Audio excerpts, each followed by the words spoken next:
Magandang araw, ako po si Mark Lester Lira. Ito po ang aking daily devotion.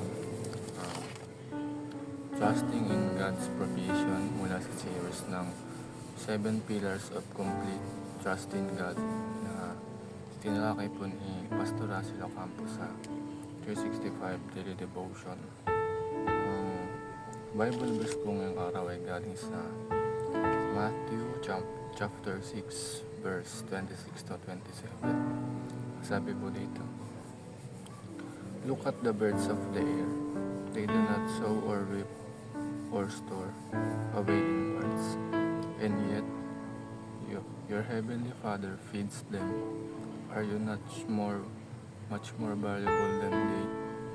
Can any one of you, by worrying, add a single hour to your life?" Unang katuruan po ngayon is preservation. God is our ultimate preserver. Ang Diyos ang gumawa ng lahat at siya din ang preserver ng mga likha niya. At siya rin ang nasusustain ng mga likha niya. At pag ang Diyos ay hindi preserve o hindi, minsan nawala lang siya ng saglit sa mundo at hindi niya ito na-sustain, na lahat ay mawawala. Kaya ang Diyos ay laging kumikilos upang mapanatili ang buhay sa mundo na kanyang ginawa. Second teaching is government. God is our ultimate governor. Ang Diyos ang ruler or governor ng mundo at ng kanyang mga likha. At siya rin ang may control sa mga nangyayari sa mundo at sa atin. At kung may problema man tayo na pinagdadaanan, ay hindi sinasabi ng Diyos na ay hindi ko nakita o hayaan ko saglit. Mali po yun.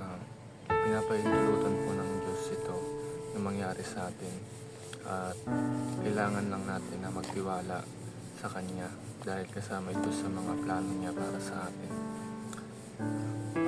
Third teaching is provision.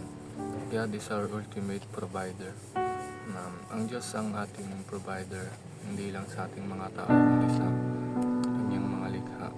At pinaprovide niya din ang lahat ng kailangan natin at iba pang nilikha niya tulad ng mga ibon, hayop, isda. Siya ang nagbigay ng buhay sa atin. Siya ang nagbigay ng buhay sa mga ibang bagay na nakatira dito sa mundo. Siya rin ang nagbibigay ng pagkain o tirahan para sa kanyang mga likha.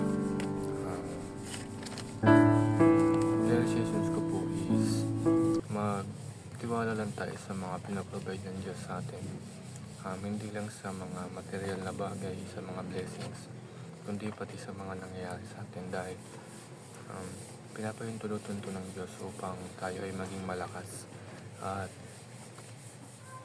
magtiwala lang tayo sa Kanya.